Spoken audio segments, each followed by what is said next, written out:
Então, olá, a gente vai dar continuidade à nossa semana acadêmica. Agora, teremos o nosso segundo mini curso, que vai ser ministrado pelo cientista de dados Jo David Ferreira. Ele é doutor em estatística e recebeu em 2016 o prêmio durante sua graduação ainda, chamado pelo programa de computação intitulado Reis-Gauss-NB, sobre parâmetros fuzzy.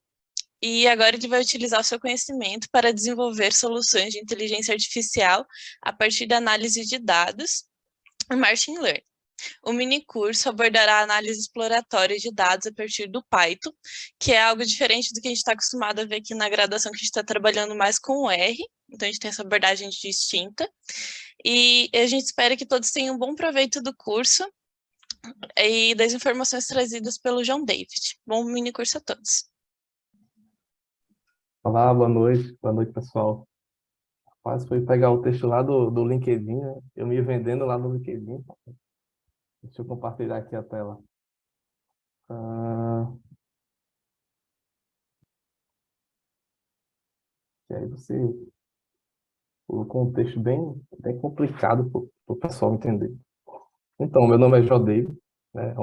Primeiramente agradecer o convite, né? Para mim é um prazer, uma honra passar um pouco aqui dos meus conhecimentos para vocês. Espero que vocês gostem. Então, eu sou formado em estatística pela UFPB, né, formei em 2015, e aí fiz mestrado e doutorado, né, também em estatística na UFPE. E agora estou fazendo um pós-doutorado, apareceu essa oportunidade de fazer um pós-doutorado aqui na Paraíba, novamente, né, com o meu mesmo orientador, que foi do TCC, meio que é quase uma continuidade do meu TCC, né, esse prêmio, que eu esqueci teu nome, que mencionou, depois eu me lembro, para não ficar falando sem ser teu nome, que ela mencionou foi do meu TCC, que eu desenvolvi na verdade, foi um classificador, né? Classificador em C, e desse classificador a gente patenteou pela universidade, e aí no ano seguinte teve esse prêmio aí de alguns algoritmos que foram patenteados, né? Mas, assim, como ela falou, né, nós estatísticos aí, eu meio que só programava em R, né, acho que desde da graduação até o fim do doutorado, né, defendi em fevereiro de 2001, só programava em R e vim começar a programar em Python aí, depois que eu entrei no mercado de trabalho. Estou atuando aí com a coordenação do time de ciência de dados na Harvard, e lá foi que eu vi que o mercado realmente, né, tem algumas, meio que tem que se adaptar, né? Acho que vocês não vão ver eu falando aqui que R é melhor do que Python é melhor do que R. Né? Eu acho que meio que a gente tem que olhar para isso como um ferramental, né? E utilizar aquilo que vai resolver nosso problema ali da melhor forma possível, né?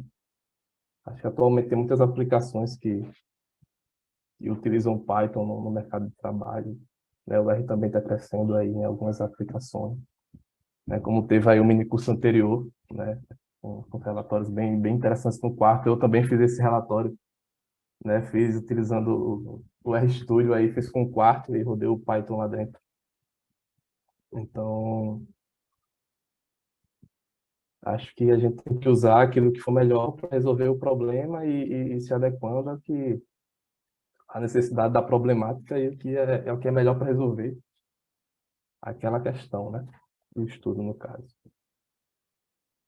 Eu fiz a minha apresentação toda ali no início, porque esqueci de colocar aí um slide me apresentando, mas qualquer coisa, eu não sei se os questionamentos, né?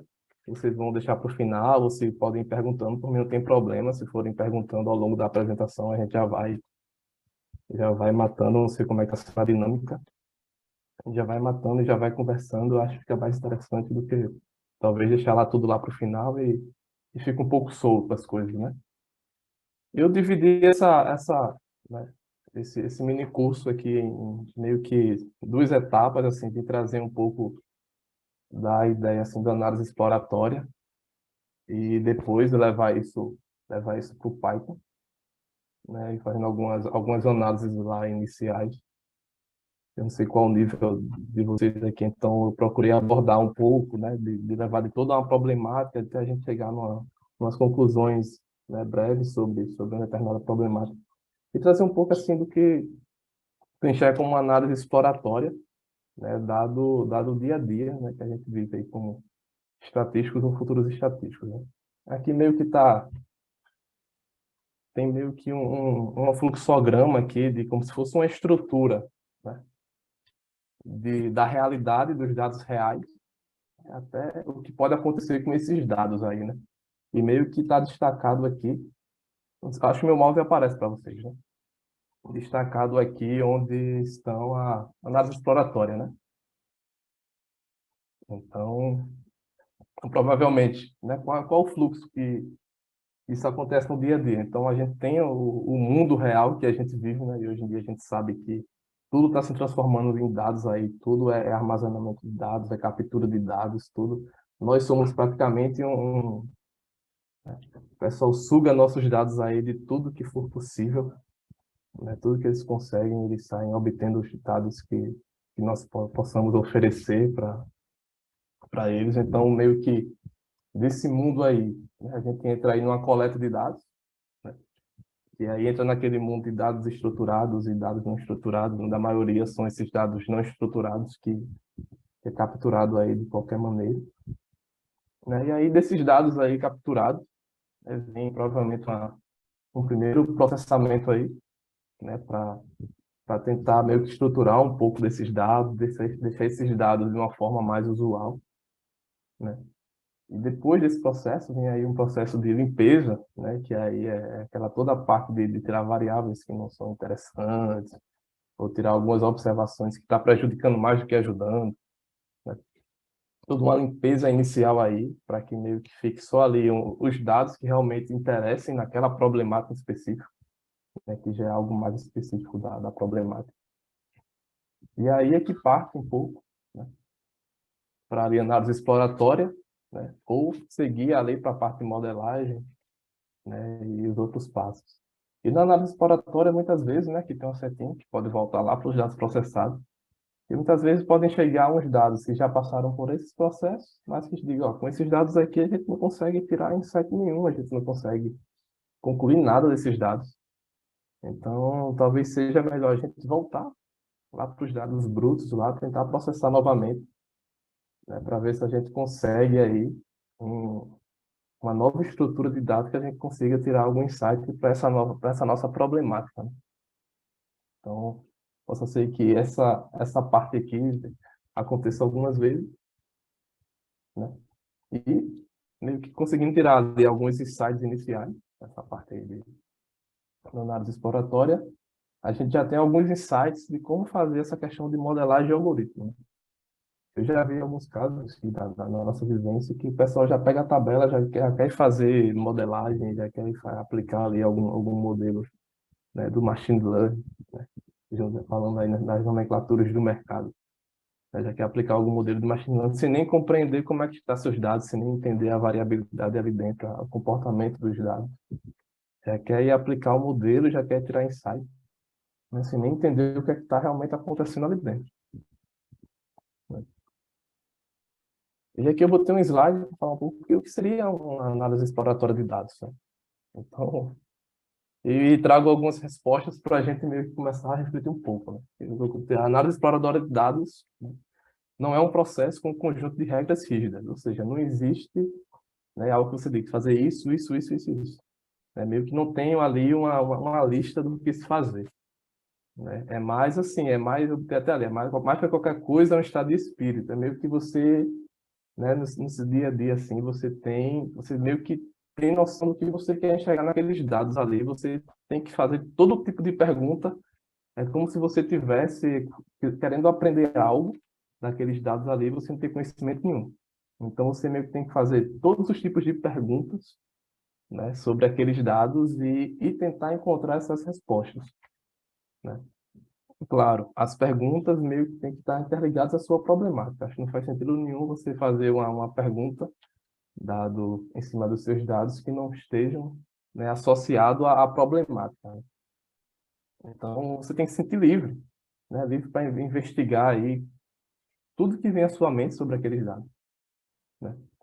Alguns caminhos, né, vão lhe dar alguns resultados, outros caminhos não vão lhe dar resultado nenhum, ou seja, você vai fazer algum gráfico, fazer alguma métrica que você vai dizer, isso aqui eu não tenho nada que eu vou utilizar, né? Mas outras vão lhe dar resultados bem interessantes que é o que você vai utilizar para dar os próximos passos no seu estudo. Então, nós só reforçando mais uma vez, né, que não há regras, né, sobre perguntas que devam guiar sua pesquisa, mas acredito que tem duas coisas que pode ser interessante você entender e vai lhe guiar sobre quais perguntas você deve fazer sobre esses dados, que é a compreensão da problemática, né, e a compreensão do contexto, né, que você deve ter sobre aqueles dados. Ou seja, o que seria a questão da problemática, né? A questão da problemática é você ter uma visão clara sobre qual é o problema do negócio que está a ser resolvido, né? Aqui eu coloquei um outro fluxograma aqui é chamado um método CRISP-DM, né? Aí uma estrutura, não sei se vocês já escutaram falar ou não. Ele vem trazer ali alguns passos ali desde o entendimento do negócio até como se fosse a entrega dos resultados. É todo uns passos ali. E meio que ele coloca ali uma compreensão do negócio, né? E coloca uma setinha voltando aqui, porque você muitas vezes pode ficar nesse fluxo aqui, que sendo uma compreensão do negócio mal feita, muitas vezes você acaba não chegando a lugar nenhum, né? Por exemplo, você tem um problema, sei lá, você tem um problema você tem um banco de dados sei lá, ligações telefônicas, por exemplo. Aí você olha para o banco assim, mas eu tenho que fazer o que com esse banco? A pessoa, não, toma esse banco aqui, eu tenho que fazer o que com esse banco? Então, sem essa compreensão da problemática, né, muitas vezes você tem um banco, você tem os dados, mas você não consegue nem sair do lugar porque você não tem um direcionamento do que precisa ser resolvido naquilo, né? Então, qual a problemática? Né? Saber quantas ligações a pessoa recebe por hora, é saber quantas ligações de determinada cidade, é saber se está tendo algum pico de ligações, alguma coisa do tipo, né? Então, essa compreensão desse negócio, essas perguntas sobre a compreensão do negócio, da problemática, né, que muitas vezes para a gente estudante, né, já chega muitas vezes a pergunta pronta para a gente só procurar a resposta, né? Mas eu acho interessante a gente começar a treinar, né, também essas perguntas, né? Que um dia alguém vai chegar para a gente e vai dizer o que é que a gente vai fazer com esses dados aqui, ou vão colocar vocês em alguma reunião aí, quando vocês estiverem no mercado de trabalho, algumas reuniões que do outro lado esteja alguém precisando de uma solução que às vezes nem ele mesmo sabe dizer qual é o problema dele. Ele quer uma solução, mas ele não sabe dizer qual é o problema dele. Então a gente tem que estar meio que treinado um pouco para conseguir fazer perguntas, né, para a pessoa que está do outro lado consiga dar as respostas para a gente compreender essa problemática, compreender esse negócio. Uhum. E também a compreensão do contexto. A compreensão do contexto ela é muito interessante porque, né, não adianta nada você entender o negócio, você fazer sua análise e você não saber quem é que vai receber isso, né? Isso também é algo que eu estou falando assim porque eu também já passei, né, na graduação. Eu olho lá para os meus relatórios lá da graduação, né, olhando eles hoje em dia, tem alguns que ainda tem um salvo. E me pergunto como é que eu fazia aquilo, né? Claro que com o dia a dia a gente vai melhorando, a gente vai aprimorando tudo, mas porque muitas vezes nos relatórios que eu colocava os resultados das coisas, mas não explicava. Tava lá o resultado, entregava como um trabalho para o professor e não explicava. Então, esse contexto é interessante porque muitas vezes o professor vai entender, né, a depender ali, ele vai entender o que você quis fazer com aquilo, né, já que ele está dando uma aula daquela disciplina. Mas na prática é entender quem é seu público, quem é que vai receber aquilo. É uma pessoa, por exemplo, muitas vezes a gente está fazendo um trabalho, do outro lado está uma equipe de marketing, está uma equipe de administração, né? Tá o CEO da empresa que não só tem muitas vezes só fazendo reuniões, reuniões, reuniões, e quer ali ver um resultado resumido que explique tudo. Então, compreender também quem vai receber, né, faz com que você também faça uma boa análise descritiva, né, e a pessoa que está ali do outro lado consiga receber isso da melhor forma possível, da forma mais clara possível, né?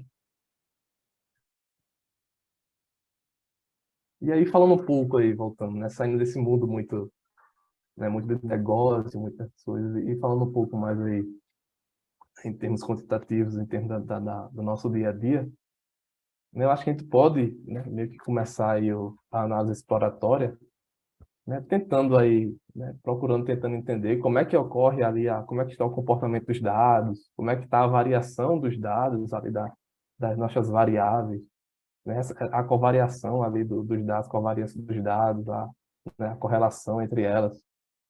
Né, eu acho que já é um bom caminho assim para começar a entender como é que estão esses dados e começar a ter uma noção assim de que caminho seguir e de que insights podemos tirar sobre isso. Né? São dois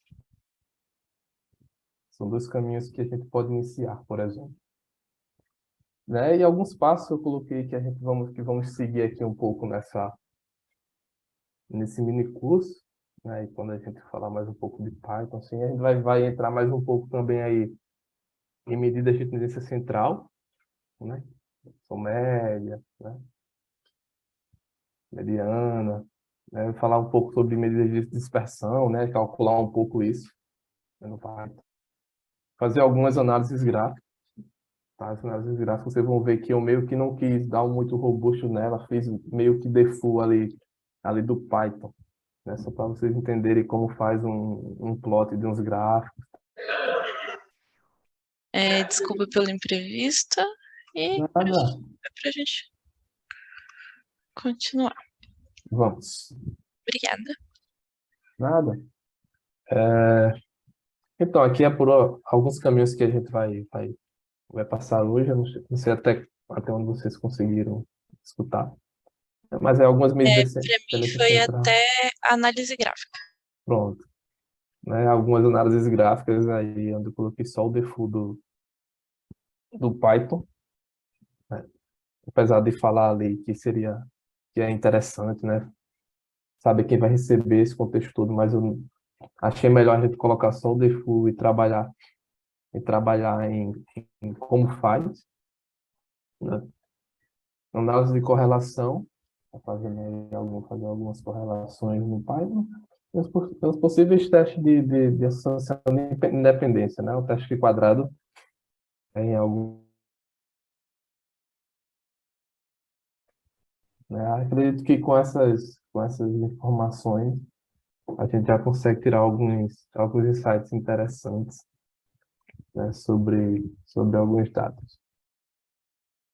Tá, aqui eu trouxe uma reflexão que eu, na hora que estava fazendo, achei bem interessante, né, que é vocês procurarem, né, tentar trabalhar quando possível, né, com os dados tabulados, né? A gente sabe que o mundo está nesses dados aí não estruturados, né, mas geralmente quando a gente vai fazer alguma análise estatística, alguma análise exploratória, a gente geralmente trabalha com dados ali tabulados, né, e e tem essa nomenclatura que colocaram o tied data, né? Onde o Hadley fala, né, conjuntos de dados arrumados são todos iguais, né? Mas cada conjunto de dados bagunçado é bagunçado da sua própria maneira, né? Então procure sempre trabalhar com esses dados arrumados,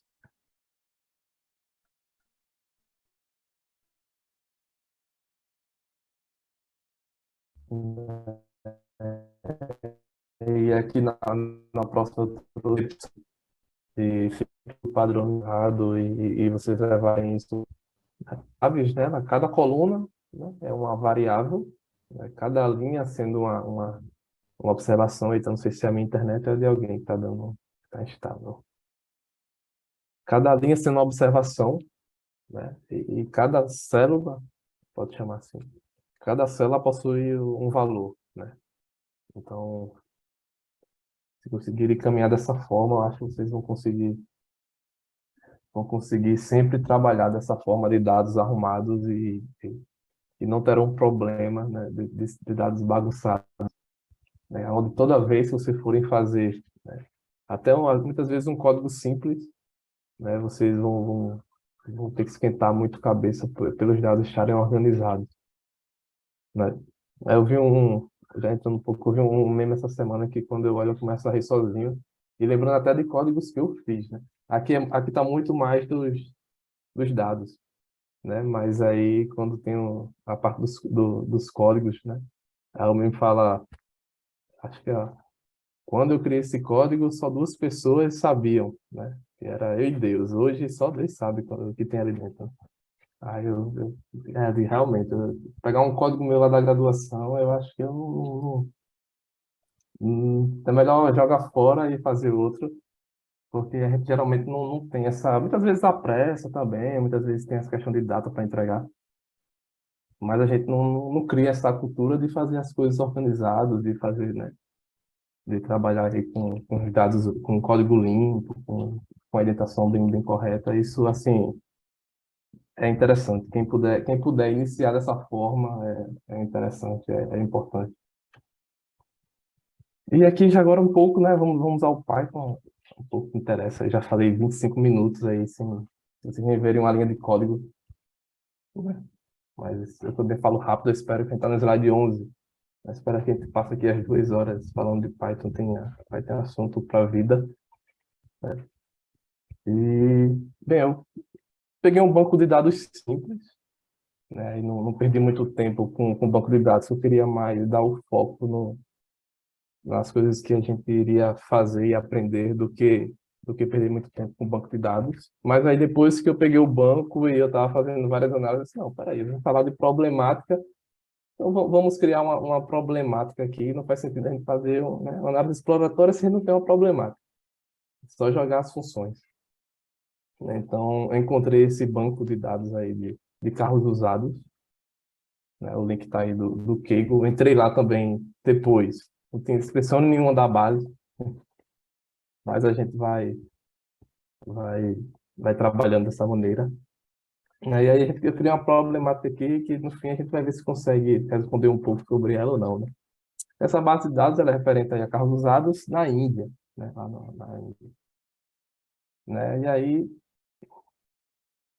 E aí através dessa base, né? Botei aqui quais informações relevantes, tinha até livro, né? Quais informações relevantes a gente poderia obter sobre os dados de carros usados, né? Lá no país em questão, lá na Índia, né? Já como as variáveis eram bem falando tudo sobre carro, então o que a gente pode conhecer, né, dos carros que são usados lá na Índia, né? Para quem assistiu, né, o mini curso anterior, né, o slide não está tão bonito como o anterior, mas, né, a gente vai tentando adaptar aqui da melhor forma possível, né? Aqui eu botei, não sei se está todo mundo enxergando, né, mas eu botei a descrição aqui dos IDs pequenos. Eu tentei botar grande e saiu passando do slide. Mas essas são as variáveis da base, né? Tem a coluna de ID, né? Que o ID representa o número único por linha, né? É o ID mesmo, né? Cada linha tem seu ID único. Aí tem a coluna de nome. Então, eu traduzi as colunas para ficar mais fácil o entendimento, mas os valores das células estão em inglês, né? Tem a coluna de nome, né? Que são os nomes dos carros mesmo, o nome do carro utilizado. Aí tem a localização, né? Que é a cidade lá na Índia, de onde é esse carro. Tem o ano, né, que é o ano de fabricação do carro, quilômetros percorridos, né, em quilômetros, quanto aquele carro já andou, né? Tem o tipo de combustível, né? Tem a transmissão do carro, tipo do proprietário, né? Quantos donos do carro já possuiu, se é o primeiro dono, se foram dois donos, se é o terceiro dono do carro, está no quarto. Tem a quilometragem, né? Quantos quilômetros o carro faz por litro. Aí tem o motor, ali as cilindradas do motor, né? Tem a potência do motor em bhp. Aí tem os assentos, né? Quantos assentos possui aquele carro. Aí tem um novo preço. Bem, essa variável não, vocês vão ver. Não consegui entender o que é ela, provavelmente é um novo preço para aquele carro, mas ela tem muito dado faltante. E tem um preço que é provavelmente o preço que aquele carro vale. Então, é uma variável de preço. Essas duas últimas, eu coloquei uma observação aqui, né, para a gente entrar no consenso. Nessas duas últimas, elas são medidas esse LAC, né? Onde um LAC, né, é a unidade do sistema de numeração indiana. Né? E esse um LAC aí equivale a 100 mil rúpias indianas. Né? E uma rúpia equivale a 6,06 centavos. Né? E aí, convertendo, né, olhando aí em alguma calculadora, né, um LAC, né, equivale aí a aproximadamente R$ 6.415. Daí eu vim trazer essa observação, né, para a gente meio que... Tá bom, a gente já entendeu isso, e a gente vai trabalhar com LAC e vai entender essas variáveis em LAC. Para a gente não ficar perdendo muito tempo convertendo em reais os valores que saírem a princípio. Então, a gente trabalha com LAC e faz de conta que está compreendendo esse valor em reais. Tá? Bem, eu não sei se vocês querem, se vocês estavam, né? Eu coloquei os códigos aqui, mas a gente pode ir caminhando junto, né, no notebook, né? Porque aí vocês vão entendendo o que vai acontecendo e vão acompanhando, apesar dos códigos estar aqui. Eu acho que é mais vantagem a gente meio que ir caminhando em paralelo, tá? Eu criei um notebook no Google Colab, né? Não sei se todos os conhecem o que é o Google Colab. E essa apresentação também está online, né? O Google Colab, para quem não conhece, já aproveitando, é um sistema da Google, né, que ele cria notebooks online, deixa vocês criar tanto em Python como em R também. Em R tem um link especial que você tem que usar ali para criar, mas você pode usar todos os seus códigos online aqui. Ele disponibiliza para você um cluster, né, que chama de cluster, como se fosse um computador, né, com Python e várias bibliotecas instaladas. Então, ele disponibiliza isso para você gratuitamente, né, e você consegue programar, né, consegue programar aqui como se estivesse na sua máquina local. Né? E o mais interessante é porque você não utiliza nada do seu computador, é tudo online. Você não utiliza memória, não utiliza armazenamento nenhum. É tudo online e você consegue manter isso salvo, sempre salvo, consegue compartilhar, né? E consegue usar aí um computador muitas vezes melhor do que o nosso, né? Que aqui desconectou porque passei muito tempo parado. Muitas vezes melhor do que o nosso computador.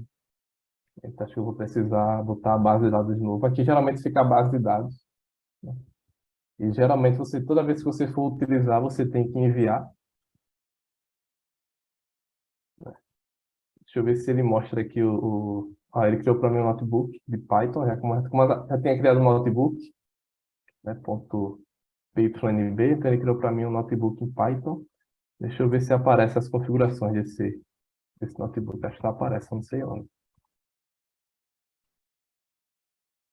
Deixa eu ver se é aqui. E não, sumiu.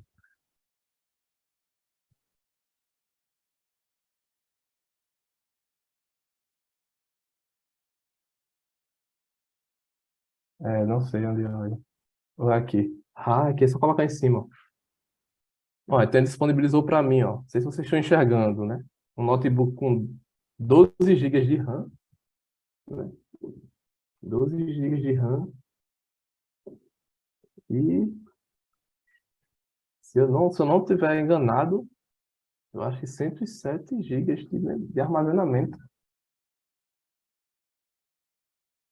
Onde eu estou usando 1 giga de memória e 38 gigas de armazenamento. Bem, tá, vou ter que enviar a base de novo. Porque aqui geralmente a base que você envia e toda vez que você desconecta, ela some quando não é base do próprio Google, né? Mas aí o primeiro passo, né, aqui o Jupyter, para quem não conhece, ele é um pouco semelhante, não ao Quark, tá? Mas um pouco semelhante ao R Markdown, assim, entre aspas, porque você consegue colocar textos, né, em Markdown,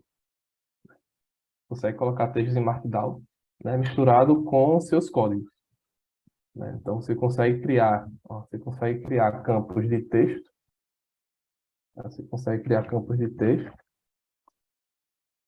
e consegue criar campos de código, onde nesse caso aqui o código está sendo utilizado pela criação da estrutura do notebook em Python. Aqui tem só uma introdução, que eu acho que também está lá no slide. E você já está ali. E o primeiro passo, assim, geralmente no R, aí já que provavelmente aqui tem mais estatísticas, né? Costumamos usar R. Então, eu gosto muito de comparar, né? Cada um tem suas particularidades, mas talvez para ficar melhor o entendimento, né? Lá no R também, como a gente inicia, né? Inicia aí dando os libraries ali das bibliotecas, né? Aí aqui no Python a gente também inicia chamando as bibliotecas que a gente vai utilizar, né? Só que no Python ela tem uma particularidade no caso de que lá no R muitas vezes a gente dá um library ali de um pacote, né? E todas as funções do pacote elas são alocadas para dentro do R. Então você depois só precisa ficar usando o nome da função, né? Você não precisa ficar associando as bibliotecas na qual você chamou a função, né? No Python não. No Python você importa a biblioteca que você quer utilizar, né? E toda vez que você vai usar uma função dessa biblioteca, você tem que chamar a biblioteca e associar a função a ela, né?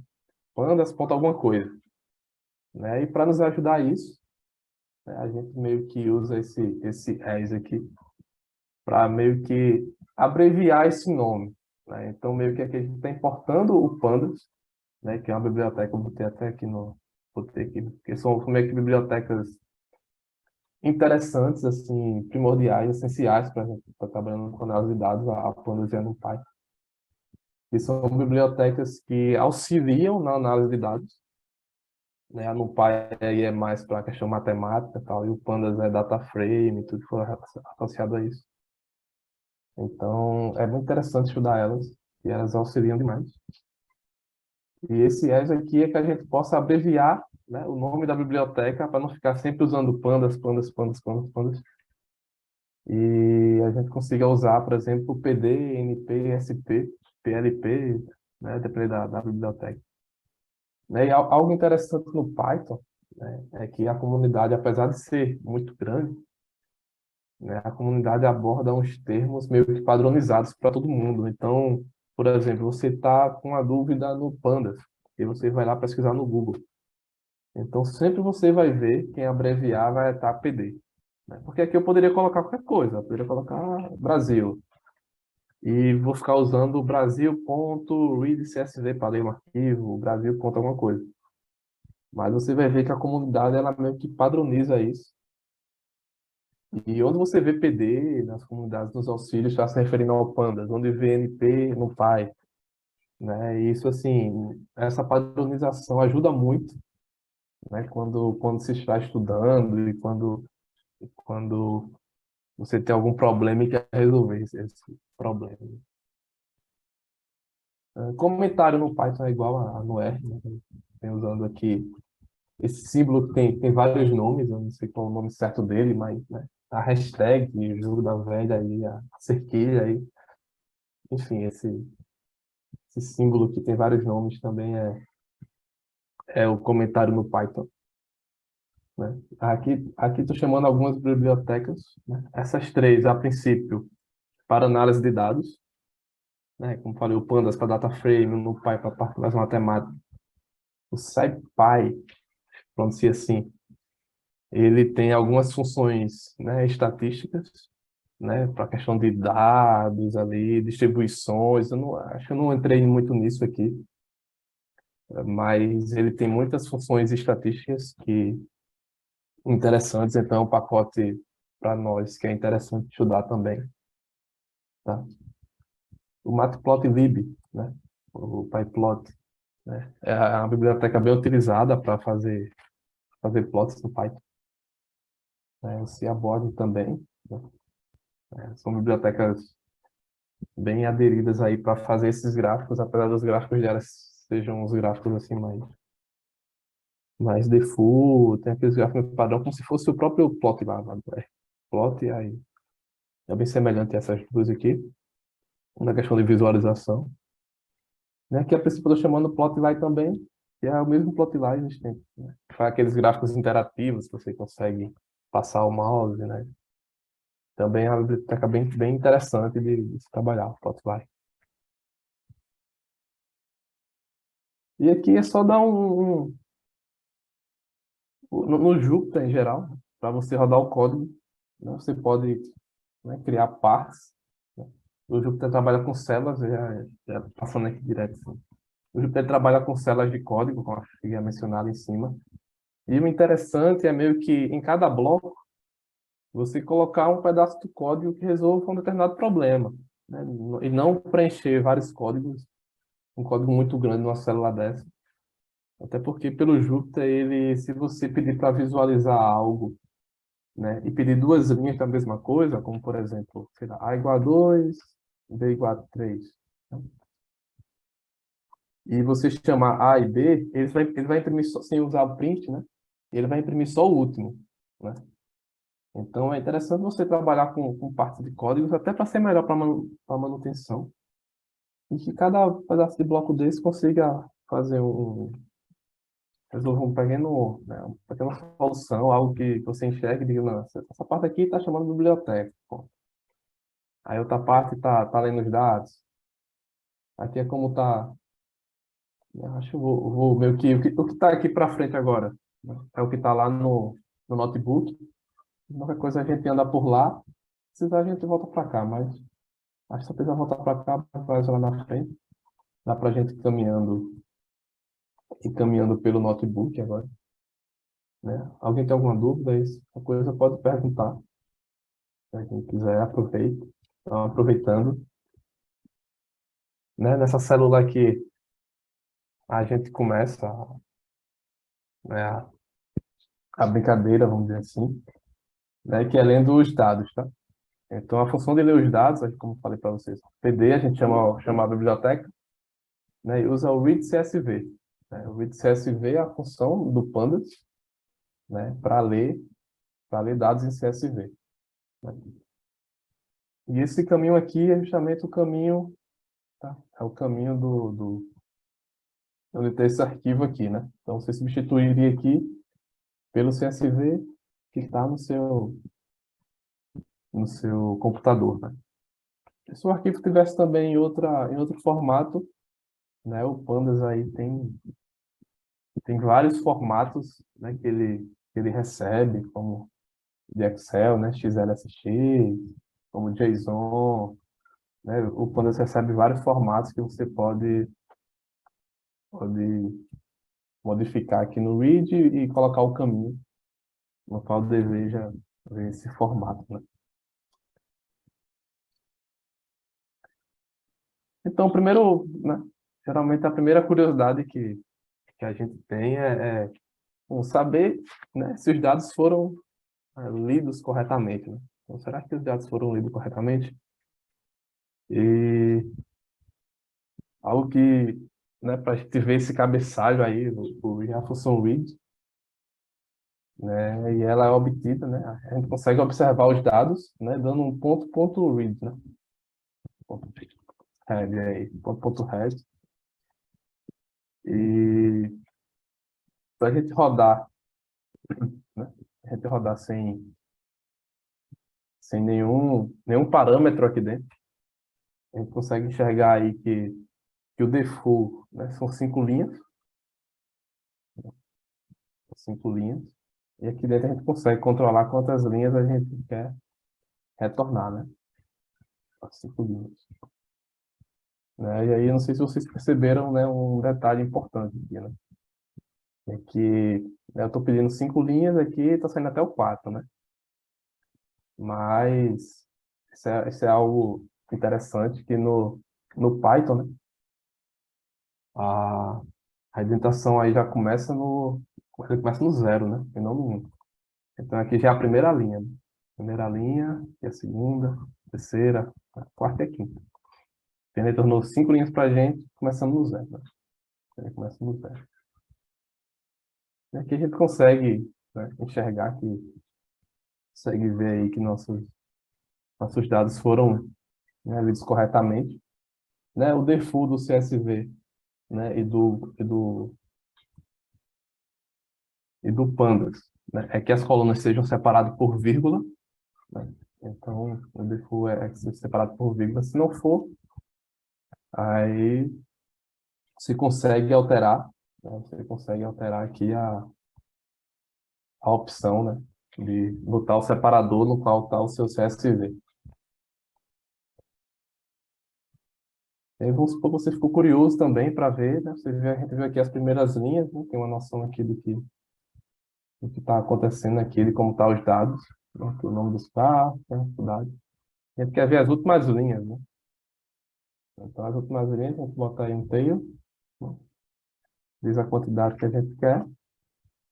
É da mesma forma, né? Chama. Os dados estão muito pequenos para vocês, eu estou conseguindo enxergar tranquilo. Vou tentar aumentar o zoom aqui. Ah, Aqui tá bem tranquilo. tá, né? Bom. Então, dá um tail com a quantidade e a gente consegue enxergar as últimas linhas, né? Então, dá para ver aqui que o ID, né? A última linha é o 7252, né? E aqui é o que está acontecendo lá na última linha, né? Não tem preço, né? Tem algumas variáveis que estão vazias aí, a localização, né? E aí já me vem aí, a princípio, a segunda pergunta, né? Bem, ele conseguiu ler os dados corretamente, né? Mas como é que ele leu esses dados, né? Como é que ele leu esses dados? Aí quando a gente pode usar essa função aqui, .info, né, do Python, dados.info, e aí ele traz meio que um resumo dos tipos de dados, né, e como estão ali as colunas, né, em relação a dados nulos ou não nulos, né? Então, aqui ele disse que tem 7.253 entradas, é onde varia de 7.000 a 252. São 14 colunas, né? Começa no zero. Né? E dessas colunas aqui estão todas preenchidas, ó, ou seja, não tem nenhum nulo, né? Não tem nenhum nulo. Aqui já tem nulo, ó, já tá vendo? A quantidade de não nulos é menor do que o total. Tá vendo? 7.253. Aqui a quantidade de não nulos já é menor. Então aqui já tem valores nulos. Não. Essa aqui é a quantidade de valores não nulos, ou seja, de 7.253, né? Aqui 7.251 são não nulos. Assim, tem dois valores nulos nessa coluna aqui. E aqui ele me coloca, né, o tipo no qual o Python leva essa coluna. Geralmente string, né? Acho que eu ia colocar aqui no slide. Essa aqui agora eu acho que vocês vão sofrer também. Mas aqui tem alguns tipos que o Pandas determina, né? Como, como leitura, vamos dizer assim. Então, geralmente variáveis qualitativas, ou que tenham texto, né? Ou que sejam categóricas com texto, ele vai ler como object, né? Vai ler como object. Ele também pode ler como int64, né? Que são variáveis aí inteiras, né? São variáveis inteiras. Quando são variáveis, né? Aí numéricas ou números quebrados, aí, né? Como eles botam, né? Ponto flutuante, ele vai ler como float 64.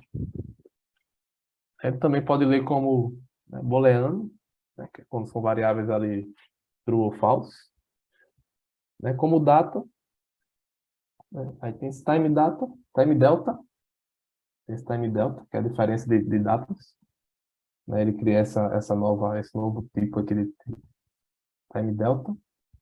E tem as categóricas, né? Que muitas vezes, mesmo ele lendo como object, né? Você pode converter para categórica, né? Mas eu também não lembro se ele lê diretamente como categoria. Então, eu também não lembro se ele já reconhece diretamente isso. Mas ele também suporta esse tipo de variável categórica. Então, aqui nas nossas, ele, a princípio, só leu inteiros, né? Leu como object, né? E leu as float 64 aqui.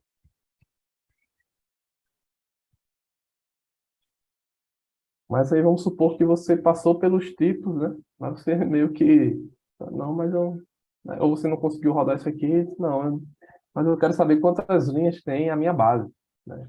Quero saber o tamanho da minha base em termos de linhas, né? Então, uma função, você consegue ver as linhas diretamente, quantidade de linhas, né? Essa função len, você dá uma len no data frame e você aí consegue obter a quantidade de linhas, né? Aqui eu botei um print, né, para ficar, né, não ficar solto, né? Para ficar uma saída mais elegante aí. Então, a quantidade de linhas da base, né, são 7.253. Né? Isso é interessante também, tá? Isso é algo interessante, aqui tem nesse print, né, que você pode, né, que é chamado de concatenar, né? Você pode concatenar os seus resultados, né, com um determinado texto, né, e imprimir isso numa saída. Como, por exemplo, aqui, a quantidade de linhas da base são 7.253, né? E você faz isso no Python utilizando simplesmente o mais, né? Só que o que também vai sair tem que estar no formato de texto, né, de string, né? Então, você converte o seu número, né, que esse len de dados é numérico, você converte ele para string com esse str, né? E aí você tem, né, a sua frase concatenada, a sua frase junta aí, né, da sua saída que você quer mostrar com o texto que você criou, né, utilizando aí os sinais de mais, né? Se eu quisesse juntar mais aqui, a gente poderia sair juntando aqui mais texto, né? E você pode sair concatenando o que você quiser.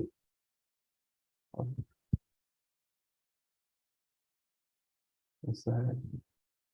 Mesma coisa para a coluna, né? Para a coluna você pode usar o len, né? Mas aí você chama o dados.columns, né? Esse dados.columns, o que ele faz? Ele retorna para você, né, uma lista aí com o nome de todas as colunas que existem no seu data frame, né? Então, com o nome das colunas, agora você consegue contar, né? E aí, usando o len, né, nessa lista, você consegue obter o número de colunas. Esse geralmente, né, geralmente não, mas eu tenho mania de procurar sempre o caminho mais difícil, então essas coisas é bem minha cara, né? Quando aqui na terceira opção, trago a terceira opção para vocês, e é essa função ponto .shape, né? Então essa função ponto .shape, ela meio que já traz para vocês os dois resultados sem precisar fazer aquilo que, né, tá lá em cima, sem olhar individualmente, né? Então com o ponto .shape aqui você consegue ver o número de linhas e você consegue ver o número de colunas sem precisar ficar dando esses lens individualmente. Nessa próxima função, né, aí a gente já sabe quantas linhas tem, a gente já sabe quantas colunas nós temos também na base, né? A gente já sabe quais variáveis aqui possuem, né, valores nulos, né, e valores não nulos. Mas aí, né, seria interessante também a gente pode se perguntar, dizer, certo, eu sei quantos valores nulos tem em cada linha e tal, mas quantos valores únicos eu tenho por coluna, né? Porque muitas vezes eu tenho uma coluna que tem, né, por exemplo, uma coluna categórica. Né? A coluna categórica ela vai ter poucas palavras naquela coluna, né, mesmo que ela, né, esteja toda preenchida, né? E aí a gente pode usar essa função aqui no nick, né? A função no nick ela me retorna quantos valores únicos eu tenho por coluna, né, por variável. Desculpa. Então o ID, né, o ID, como são cada linha é um valor diferente, né? Então eu tenho o tamanho da base, o tamanho da base.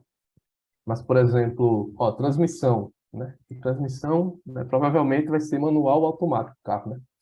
Então, só tenho dois valores únicos nessa coluna. né? Então, provavelmente, essa coluna aqui poderia ser uma coluna categórica, né? Tipo do proprietário, que é quantos proprietários aquele carro teve.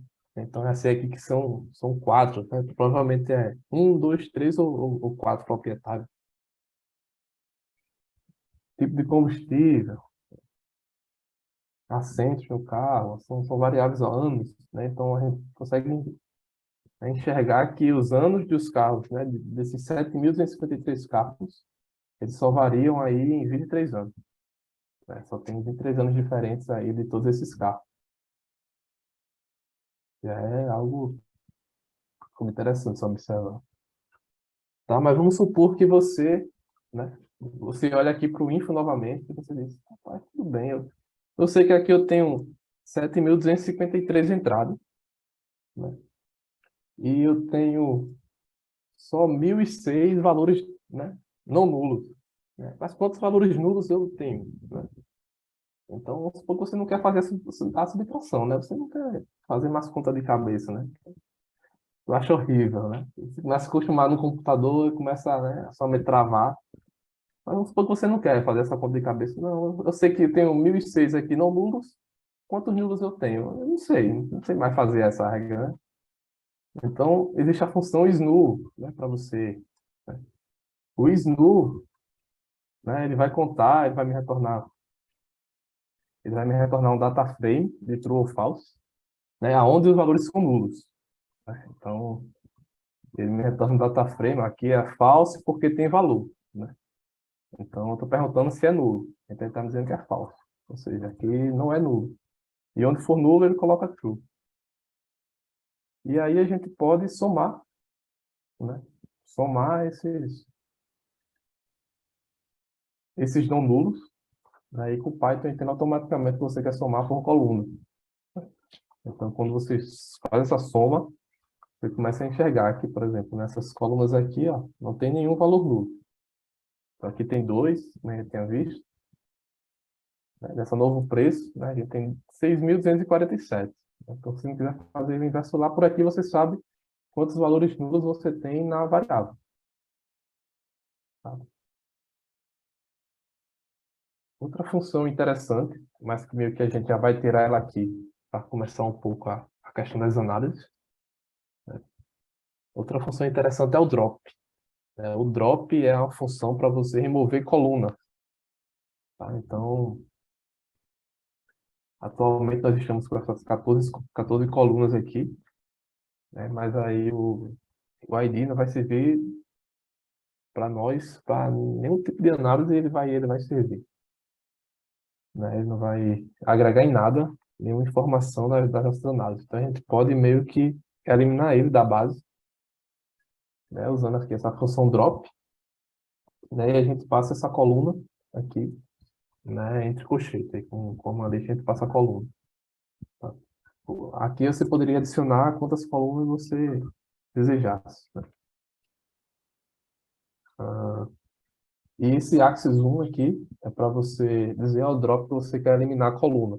Tá? Então, meio que quando você quer eliminar a coluna, você passa o nome e passa o axis 1, né, para o Python aí, que é para ele entender que ele é para dropar, né, como geralmente o pessoal chama, dá nome a tudo.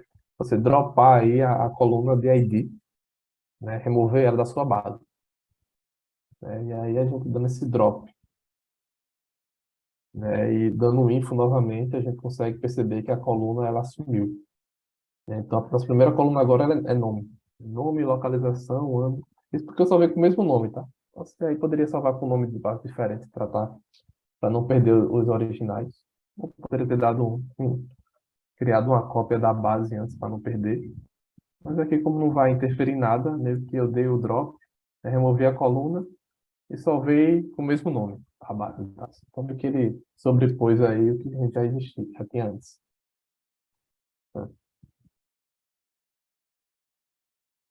Aqui tem a segunda forma, que é meio que existe várias formas de você fazer a mesma coisa, né? A programação, eu acho que se você pedir para duas pessoas diferentes fazer algo, a mesma coisa, né? Eles vão fazer, nem que seja uma linha diferente uma da outra, né? Então, existem várias formas de você fazer fazer a mesma coisa, meio que algumas eu fui colocando ali, depois fui comentando, porque senão vai ficar muito repetitivo.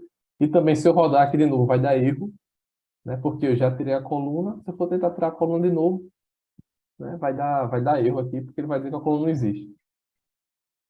Mas se você não quiser meio que passar dessa forma e colocar o Axis 1, você pode usar a opção columns, né? Iguais às colunas que você quer remover. Então você pode passar dessa forma aqui, que ele vai, mas se eu rodar aqui, ele vai dar um erro. Ó, deu um erro. Dizendo que não existe, né? Porque eu já removi. Tá? Deixa eu rodar para assumir esse erro.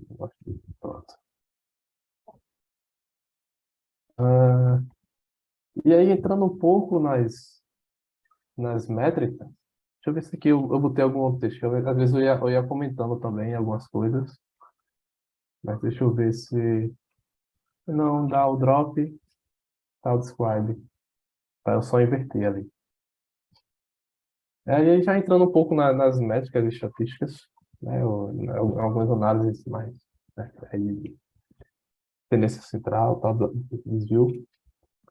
Né, o Pandas ele tem essa função aí, describe, né, que você consegue executar em cima do seu data frame.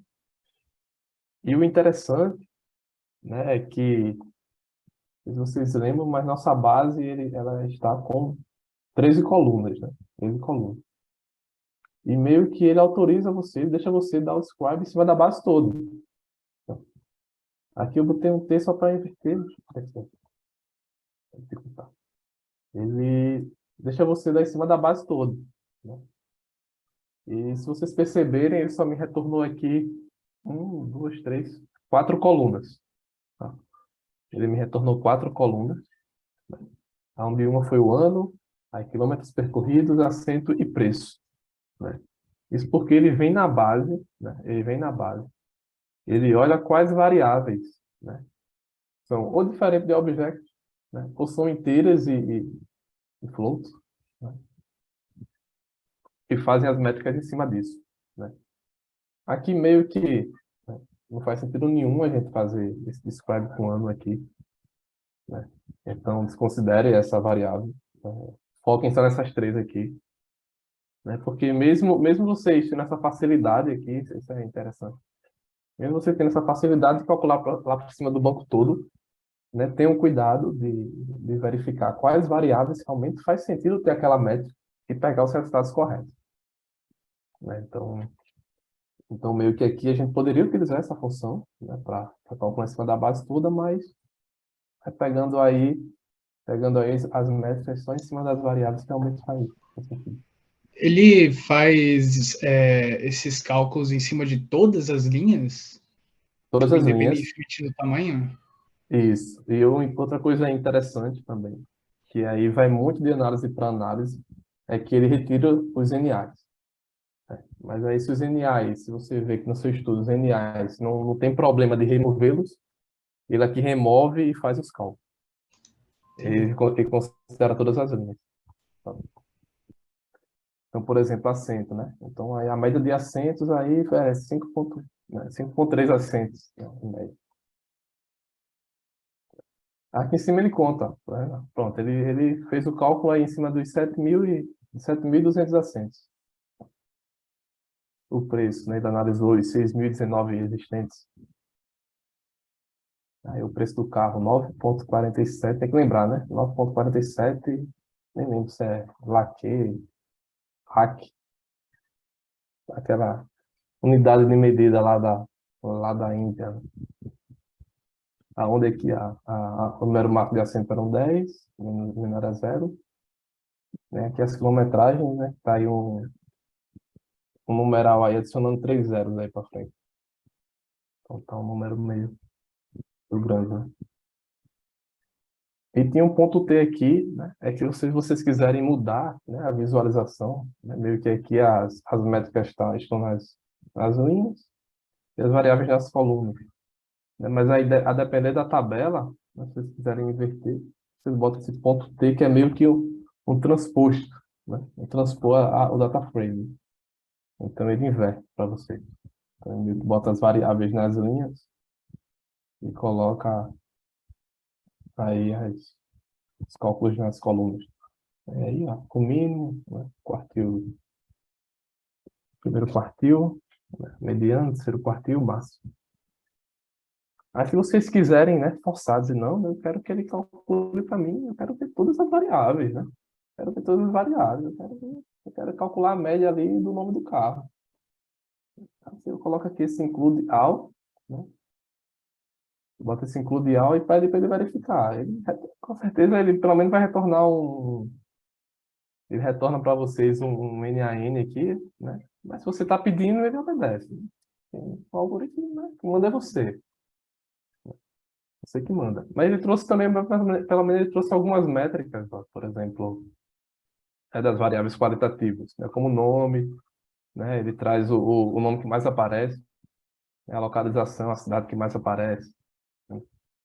Então, a transmissão é a que mais aparece, o tipo de combustível. Né. Então, ele meio que ele adicionou algumas métricas, né, claro, não numéricas, ele adicionou algumas métricas categóricas aqui. A potência, que poderiam ser uma variável, né, numérica, né, se a gente meio que fizer essa transformação dela, né, removendo essa parte, né, textual, né, e convertendo isso aqui em número. Tá? Poderia entrar aí como uma variável numérica, nesse caso, fazendo esse tratamento do dado, né, com esse novo preço. Então, já entraria ali numa parte de tratamento de dado, né, meio que pegaria só o número e pediria para tirar essa partezinha do BHP aqui. Aí meio que tudo bem, a gente calculou um subscribe aqui que retornou para a gente média, né? Então, todas essas métricas facilitam nossa vida, mas você quer ir pelo caminho, né? Você quer ir pelo caminho mais complicado, aí, mais difícil da situação, né? Então, aí eu trouxe uma média, né, onde você poderia calcular essa média aí de 3 formas, né, diferentes. Aí é onde entra aquelas bibliotecas lá de cima, né? Quando você está no Pandas, você lembra, né, que é código hoje em dia é muito também, né, a gente lembrar, né? A gente consegue meio que... A gente saber o que fazer, né? Eu acho que é o mais importante. Como fazer, dá para a gente correr atrás e resolver o problema. Então, usando pandas, né? Você pode aqui escalar uma determinada métrica, né, de uma coluna, né? Então, você chama essa coluna, né, essa coluna em específico. Você chama a coluna, né? E aí, no pandas, você bota ponto .min, né? Ele retorna para você a média. Usando um NumPy, né? Aí você bota o np.min e adiciona a coluna. Ele também retorna para você a média. E usando o SciPy, semelhante ao NumPy ali, onde você também chama o scipy.sp.min, né, como a gente chamou, e joga a coluna dentro. Né, como eu falei para você, ele só imprimiu, né, só imprimiu a última, para a gente quisesse ver todos. Por estar numa mesma célula, e todos são resultados, a gente teria que dar uns prints aqui, né? Mas acredito que o último saia. Pronto. Ó, daqui a gente consegue enxergar as 3 médias. Então, tá aí 3 formas diferentes de calcular a média, né? Entretanto, ele reclamou do último, né? Ou seja, dizendo que a função, né, nessa biblioteca, né, que vai ser removido dessa função, né? E pediu para usar o NumPy, né, se quiser calcular. Isso é porque o mesmo pessoal que desenvolveu o NumPy desenvolve o SciPy. Provavelmente ele está deixando a função da média só no NumPy, né? Está meio que retirando aí do SciPy. Então, se é a mesma função e está em 2 bibliotecas diferentes, acho que estão... Isso é outra coisa interessante do Python também, né? Que, por exemplo, não criticando, tá? Porque eu defendo o R, né? Por ser estatístico aí, por gostar, assim, por ser minha primeira linguagem, mas no R, por exemplo, não tem essa questão de centralização. Ou seja, qualquer pessoa pode desenvolver a mesma função, que faz a mesma coisa, e criar um pacote e botar lá no CRAN, né? O Python, eles têm essa cultura de, por exemplo, todo mundo usa o Panda, para fazer as análises de dados. Todo mundo usa o NumPy, meio que tem essa centralização nos pacotes e vão tentar melhorar esses pacotes, né, para que ele fique o mais eficiente possível ali. É claro, o R está começando a mudar isso ali, depois está chegando esses novos pacotes aí, essa nova cultura, né, que eu acho bem interessante, porque você foca em melhorar o que já existe e vai ficar sempre propondo algo novo que faz a mesma coisa, vamos dizer assim. Eu acho bem interessante isso. Acho bem interessante isso. Aí trouxe outras métricas aqui, como calcular o mínimo, né? Calcular o mínimo, calcular o máximo, né? Das duas formas, tanto usando o Pandas como o NumPy, né? Você consegue obter aí os mesmos resultados, né? Aí tem o quantile, né? Que é a função dos quantis, né? Temos as funções dos quantis aqui, né? Que o default, né? Se você não especificar, né? Se você não especificar nenhum quantil, né? Ele vai sair a mediana, né? De 50%. E aí, no NumPy, agora no NumPy tem algo que eu achei bem interessante, né? Que quando você vai calcular o quantil no NumPy, você tem que especificar o quantil que você quer, né? Tem que passar a coluna, especificar o quantil que você quer, só que nesse caso aqui ele retornou um NaN.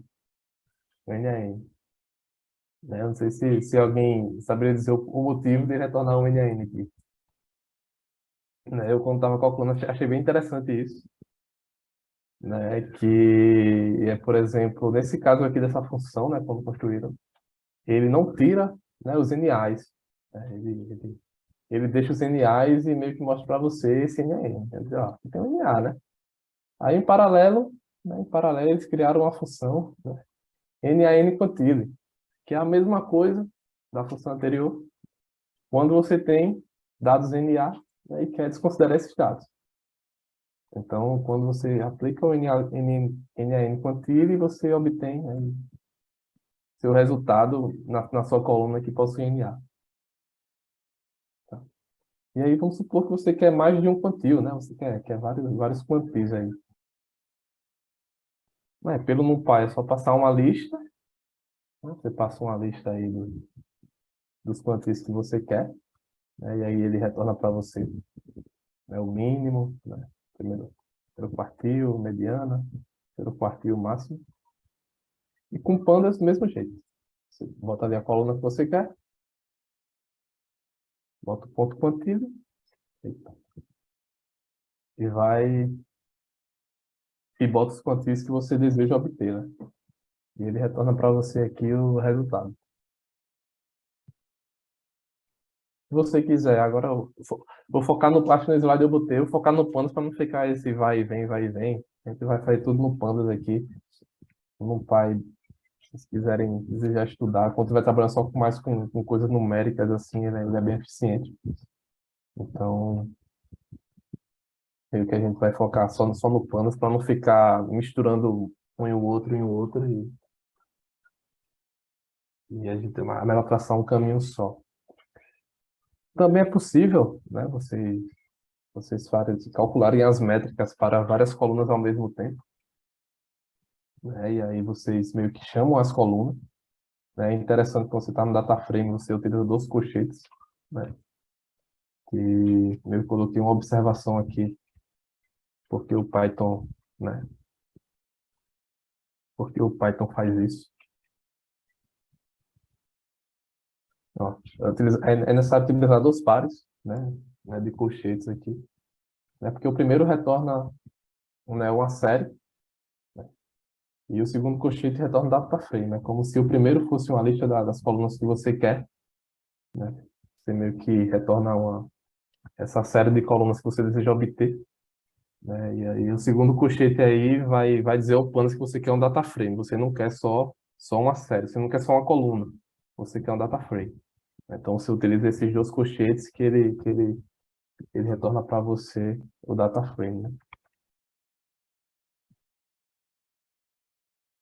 Ó, quando você tem só uma coluna, né, você não precisa disso, né? Só com a coluna você consegue retornar a coluna, né? Mas ele, como você está vendo, ele retorna como uma série, né? Ele não retorna meio que como um data frame, né? Ele retorna como uma série de valores, né? E aqui você meio que retorna um data frame. E aí aplica a função quantile, né? E você consegue aí obter, ao mesmo tempo, com essa função, as métricas, né, para as duas variáveis ao mesmo tempo. As métricas para as duas variáveis. No caso da variância, a variância também, você pode pegar seu data frame, assim como foi com a média. Você pode pegar seu data frame e aplicar a função var, né, ponto var. Aí vocês vão desconsiderando a primeira linha, né, que aí a gente vai pegando só o que a gente quer, da variável ano. Né? Então, aplicando o var, né, ele consegue nos dar aqui a variância, né, as variâncias das variáveis, né, cada linha uma variável. Dá para perceber que os quilômetros percorridos, né, como os valores são bem altos também, né, a variância também deu bem alto aí, então tem uma variabilidade muito grande aí desses 7.000 carros, provavelmente carros que têm quilometragem baixa, com carros de muitos anos que têm quilometragem alta, então deu uma variância aí bem alta para essa variável. Para assentos foi, né, é uma variável ali limitada ali de 0 a 10, então essa variação aí foi menor. Né? Se tiver interessado em calcular covariância, né? Então é só substituir o var pelo cov. Nesse caso, ele retorna para vocês uma matriz, né? Um data frame aí, uma matriz, né? Onde a diagonal principal, né, tem que corresponder exatamente à variância calculada anteriormente, né? Que aí é a covariância da variável com ela mesma, né? Acaba caindo na variância. Então, temos aqui o preço, a variância do preço. E aqui as covariâncias, né, de umas variáveis com as outras, né? Mas aí geralmente a gente costuma olhar mais, né, a correlação, até pela padronização aí das métricas, né, das unidades de medida também. Geralmente costumo utilizar mais a correlação, né? E acho que aqui já dá para ver, né, pela correlação aqui a gente já consegue enxergar, né, algumas métricas interessantes, assim, como, por exemplo, apesar a maioria está muito baixa, né? Ó, o preço com quilômetro percorrido tá muito fraco, né? Mas a gente tá meio que mesmo sendo muito baixo, a gente começa a ver que deu um resultado negativo aqui, né? Deu dá para ir enxergando esses detalhes, tá? Frequência, né? Calculando frequência. Vamos meio que, né, sair um pouco aí agora das variáveis quantitativas e entrar um pouco nas variáveis qualitativas. Aos poucos a gente está interessado aí nas frequências, como por exemplo aqui, a variável nome, né? Qual o carro que mais sai, qual o carro que tem maior frequência nessa base de dados, né? Então eu trouxe para vocês aqui eu trouxe duas formas de ver, né? Uma na forma data frame, outra na forma aqui né, de uma série, como ele fala, né? Fica, geralmente aqui é melhor para pegar os valores, e o segundo é melhor se você quiser salvar isso depois, né? Então, só utilizando o ValueCalcs, né, ele coloca para você as frequências daquela variável, né, e ordena do maior para o menor. Né? Então, com o ValueCalcs, ele meio que ordena para nós aqui, vendo que se me falar esse nome aqui, o carro que mais aparece é esse Mahindra Xuv 500, né, que tem aí a frequência 55, né, é seguido pelo Maruti. Então, eu não conheço carro nenhum. Ah, tem um EcoSport, tem um conhecido aqui, é o EcoSport, né? Ele tem um carro, né? Então ele ordena do maior para o menor, né? Aquele que meio oculta, né, os outros carros que estão aqui no meio. E mostra o início com os cabeçalhos e o rodapé lá, né? As últimas observações. E aqui é uma forma mais, um pouco complexa aí de gerar essa estrutura, mas meio que ele sai como um data frame, né? Que aí você conseguiria meio que salvar esses dados aí, né? Mas aqui é meio que pedindo, né? Pedindo para agrupar, né? Pego a base de dados, né? Faz um agrupamento aí com a variável nome, né? E com essa variável faz a contagem, né? Deixa eu ver se eu consigo mostrar passo a passo para você. Como é que sai? Pronto. É só que ele sai como se fosse quase semelhante a esse primeiro aqui, né? Ele sai quase semelhante a esse primeiro. E aí, só que aqui a gente só tem essa coluna de nome, né? A gente não tem um nome para essa segunda coluna, né? E essa segunda coluna ela sai no Python como se fosse um index, né? Então, meio que a gente pede para ele resetar esse index, como se fosse um indexador dessa linha. A gente pede para ele resetar e dar um nome a ele. Então, a gente meio que nomeou essa coluna de count. A gente nomeou de count. Pronto. Então, meio que aqui a gente já está agora como um data frame. Só que, né, aqui a gente está tudo, né, tá meio que em ordem ou alfabética ou em ordem que apareceu lá no data frame. Mas acredito que esteja em ordem alfabética pelo group by aqui. Provavelmente ele ordenou por ordem alfabética. E o sort values é exatamente pedindo, né, para ordenar por ordem decrescente essa coluna.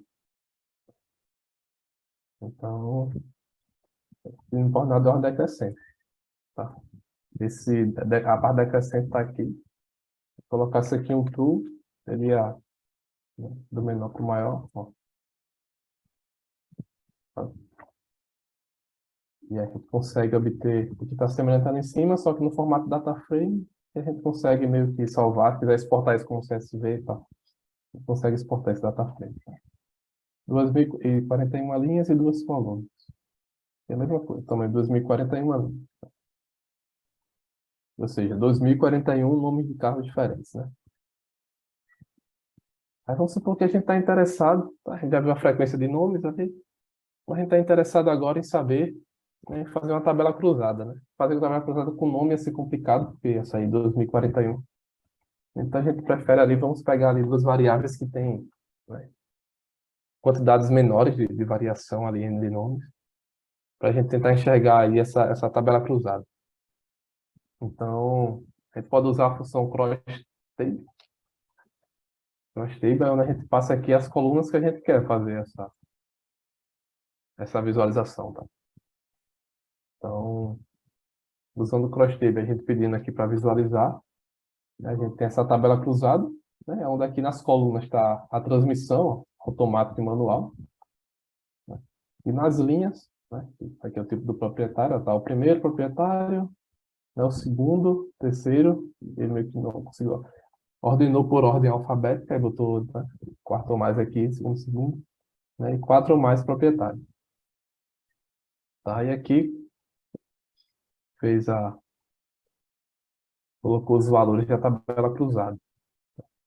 E com essa tabela, depois que a gente construiu, a gente pode até fazer um teste quadrado, né? Já que não é possível usar correlação com essas variáveis. A gente pode fazer um teste de independência aqui para ver se existe a associação aí. Não sei se faz muito sentido a associação do carro automático, né, com o tipo do proprietário, mas a gente pode tentar ver se existe alguma associação, assim, alguma independência aí entre essas variáveis ou não, né? Aplicando o teste quadrado. Alguém ia falar alguma coisa ou não? Foi só um chiado. A onda aqui a gente pode usar, né? Pronto, aqui agora a gente vai usar a biblioteca SciPy, né? Com algumas funções de estatística, né? Aqui é uma forma diferente de importação não de biblioteca agora aqui a gente está importando as funções, né? Lá em cima a gente estava usando import, por exemplo, SciPy como, né, SP. Mas aqui agora a gente quer usar especificamente essa função aqui, que dos contingentes, né? Então a gente pode importar essa função, né, para usar ela e utilizando dessa forma aqui, o Python permite a gente fazer isso, que é né, de scipy.stats, né, ou seja, dessa biblioteca, aqui já é dentro dessa biblioteca, né, importa essa função. Então, a gente está importando essa função para conseguir fazer o teste phi quadrado. E aí a gente consegue aplicar o teste phi quadrado, né, na tabela. Né? Se vocês prestarem atenção, né, aqui eu estou colocando 1, 2, 3, 4 variáveis. Né? Isso porque o Python permite a gente fazer algo também interessante. Deixa eu ver se assim consegue mostrar. O Python permite a gente fazer algo bem interessante, que, por exemplo, nessa saída dessa função, ele me retorna 1, 2, 3. Ele me traz 4 resultados. Né? Então, eu poderia salvar tudo isso numa variável só e depois ir buscar o que eu quero, né? Ou eu posso salvar isso em 4 variáveis diferentes ao mesmo tempo. Né? Então, eu sabendo, né? Aqui não está detalhado, mas entrando no site, olhando a função, a gente consegue saber o que são as saídas. Então, eu sabendo que o primeiro valor é a estatística, o segundo é o p-valor, o terceiro são os graus de liberdade, e o quarto são a tabela de valores esperados, eu consigo salvar essas saídas, cada uma uma variável, e depois printar só o que eu quero. Então, aqui, a princípio, eu estou interessado só no p-valor, né, para comparar aí com o meu nível de significância, para verificar se as variáveis têm associação ou não. Então, como não rejeita aqui a hipótese H0, então a gente verifica que não existe associação aí entre essas variáveis, né? Ou seja, a transmissão aí é totalmente independente aí do tipo do proprietário aí, não tem associação entre essas variáveis. E aqui fazendo um outro teste de associação, mostrando para vocês como, né, só utilizando como fazer também, mas também, né, olhando para a problemática, né? Não sei se também fazia muito sentido, que é olhar o tipo de transmissão com localização, talvez até faça aí, a depender da cidade, né? As pessoas preferem, né, mais um tipo de transmissão do que outro, né? Mas aí algo a se investigar mais detalhadamente no estudo. Né? A gente tem que, nesse caso aqui, né, ele meio que rejeitou a hipótese, então teoricamente teria, mas é algo a se observar, né, que nós temos muitas cidades aqui lá na Índia, né, com 2 transmissões, né, e aqui a gente consegue puxar aí a tabela de valores esperados e comparar com a observada, né? Então, por exemplo, aqui nessa cidade aqui com automático, né, o observado foi 72 e na esperado era esperado aí 77, né, automóvel. Mas aí é só uma forma de mostrar para vocês como faria aí o teste phi quadrado nesse caso, né, de uma tabela cruzada. Tá? E aí,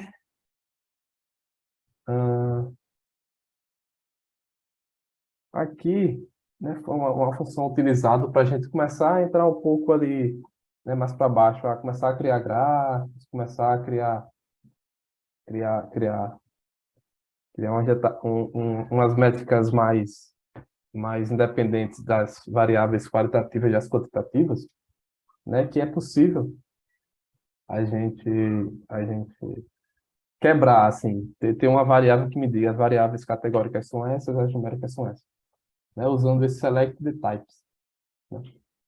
Então, usando esse select the types aqui, né, passando, né, o que eu quero aqui, include, né, object columns, né, ele retorna para mim quais são as variáveis, né, que ele, na base de dados, tem um tipo objeto.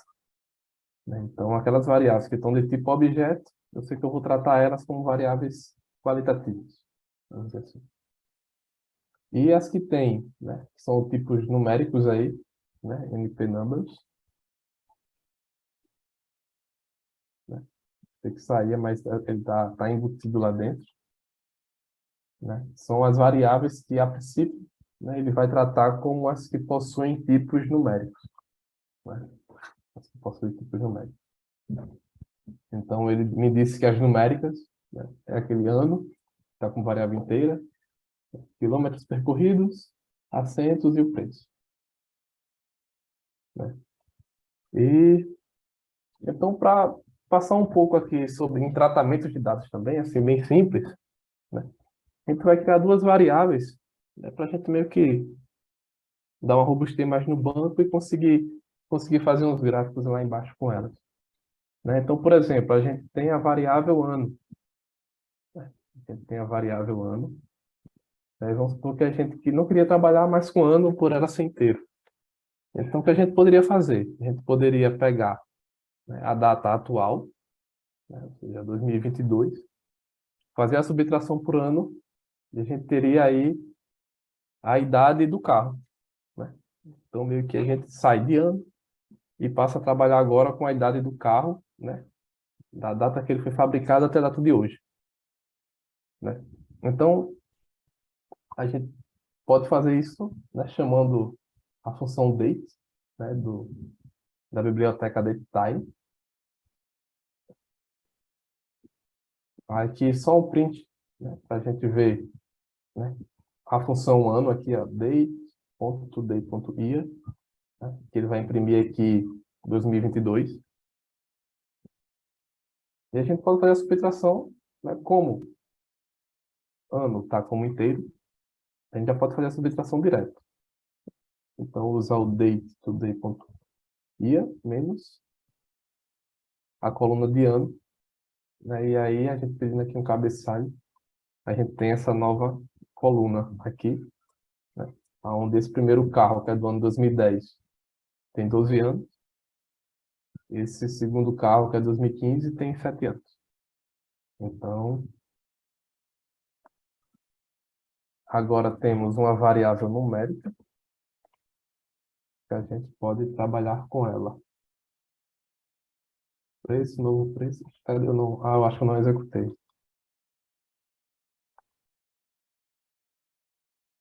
Idade do carro, né?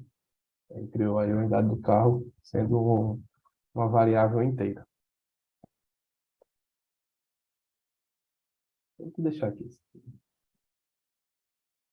Outro tratamento de dado bem interessante que a gente pode fazer, né? Aí mostrando para vocês de forma simples, breve, caso simples, não sei se é tão simples, mas de forma breve, né? Por exemplo, a gente tem o nome do carro, né? E se vocês observarem, deixa eu chamar essa variável aqui. Se vocês observarem, o nome do carro, ele sempre inicia com a marca. Ó, Maruti, Hyundai, Honda, Maruti, Audi, Volkswagen, Nissan, Mercedes-Benz, né? Então, esse banco tem essa padronização. É importante deixar claro isso. Esse banco tem essa padronização de sempre iniciar com a marca do carro, né? Então, vamos supor que você está interessado em saber a marca do carro, né? Vou fazer alguma métrica com a marca do carro. E a gente só tem essa variável com o nome completo. Então, a gente pode fazer, a gente pode usar o comando split e o comando get, né? O que esse comando faz? Então, a gente vai pegar a variável nome, deixa eu mudar o padrão aqui, que aqui já está mudando o padrão. Também a gente trabalha tudo da mesma forma. A gente pode pegar a coluna nome, usar esse split para ponto .str, porque ele é dentro do str, dentro do str. A gente pode usar esse split aqui, e o que é que ele faz? Deixa eu ver se ele aparece aqui. Ó, ele vai quebrar por default, né, por padrão, ele vai quebrar o nome do carro pelo espaço, né? Se vocês prestarem atenção aqui, depois de cada pedacinho do nome tem um espaço. Aqui, ó. Então ele vai quebrar, onde tem um espaço, ele vai quebrar esse nome todo. Em cada linha, fazer isso para todas as linhas. E a gente pode dar um str get zero. O que seria isso? Ele vem em cada lista dessa, em cada lista, e pega, né, a palavra aqui que está na posição 0. Então, fazendo isso e alocando isso numa coluna, né, a gente tem agora uma nova variável, né, que é a marca do carro. Então, a gente já consegue saber agora a marca do carro e já tirar algum insight sobre a marca do carro, onde antes a gente estava trabalhando com o nome todo do carro, né? Então, a gente consegue agora trabalhar só com a marca, né? Mas, novamente falando, isso porque essa base de dados permitiu isso porque todos iniciam com a marca, né? Se a marca aqui fosse variando o local, aí seria algo muito mais trabalhoso do que já era. Muito mais trabalhoso. E aí, fazendo um pouco de gráficos, né? Aí a gente falou muito ali só de métricas, de métricas. Entrando um pouco aí nos gráficos, né? Que facilita a nossa forma de tirar os insights aí, muitas vezes, né? Aqui usando o Matplotlib, né, aquele PLT que falou lá no início, que é uma biblioteca bem usual no Python, assim, quando você quer fazer um gráfico rápido, só para visualizar, sem muitos detalhes ali. A gente está usando ele aqui, no caso, para fazer. Esse primeiro gráfico vai ser, se prestarem atenção, só com as colunas quantitativas, né? Esse nucol foi aquele que a gente calculou aqui em cima, ó, nucol, e ele retorna para a gente só as variáveis quantitativas, né? Toda vez que eu falo, olho para o ano ali, toda vez que eu falo, eu olho para o ano. Aí vamos seguir, né? Vamos seguir. Ah, e aqui tem algo interessante também no Python, né? É que os laços, né? Os laços, nesse caso aqui, tem um for e tem um call in columns, né? Então, esse call em non-columns, non-calls, né? Call em non-call, ele vem dentro dessa lista no call, né? E meio que vai caminhando pelas coisas que estão lá dentro, né? Ele vai caminhando, ele não é, por exemplo, 1, 2, 3. Ele vai caminhando pelo que existe no call. Ele primeiro vale... Cadê no call? Será que eu não executei? Eu acho que eu não executei.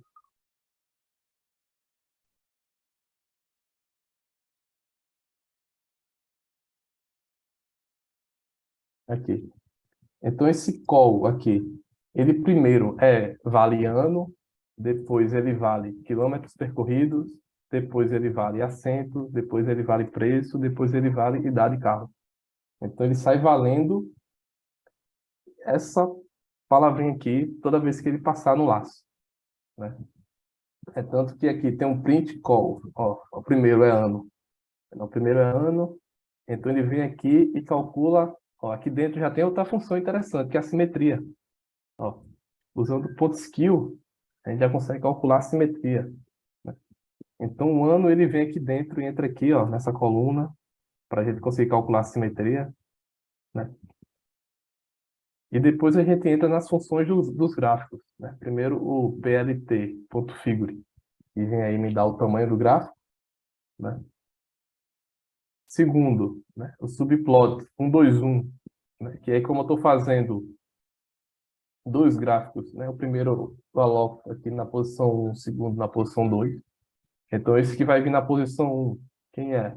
É a coluna .if, né? Em geral, para fazer o gráfico, né, aqui eu botei um laço para sair todos, mas em geral, para fazer o histograma, né, só bastava colocar. Vou pegar agora uma coluna, vou pegar ano não, vou pegar essa aqui. Vou pegar até a idade do carro, que acho que vai ficar melhor, né? Em resumo, para fazer um gráfico rápido, bastava usar o ist, que ele consegue gerar para a gente o gráfico. Aqui foi criado um laço porque, para meio que sair, né, os resultados em resumo e mais rapidamente, foi colocado do lado esquerdo um histograma, né? Do lado direito foi colocado um boxplot. O boxplot já foi utilizado aquele outro pacote, o SNS, onde a gente usa o boxplot com ele, e aqui dentro a gente aloca a coluna, né?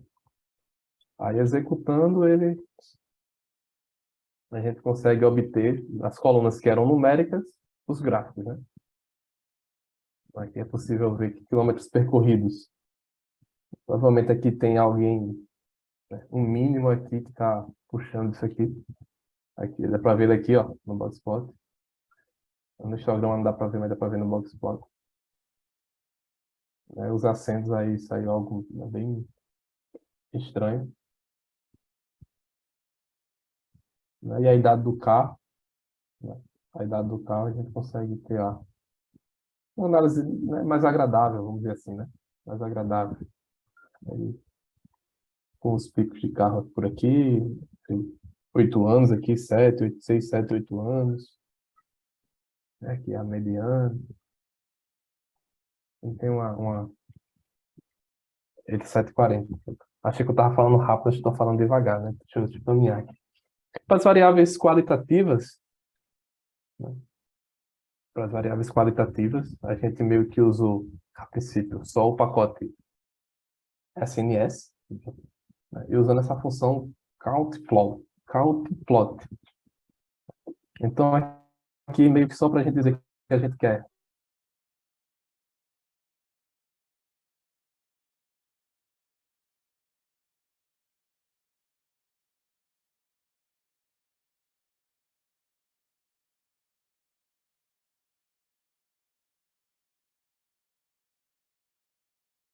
De combustível, a transmissão, tipo proprietário, né? Aqui a gente não usou o laço, usou realmente a função e pediu para plotar.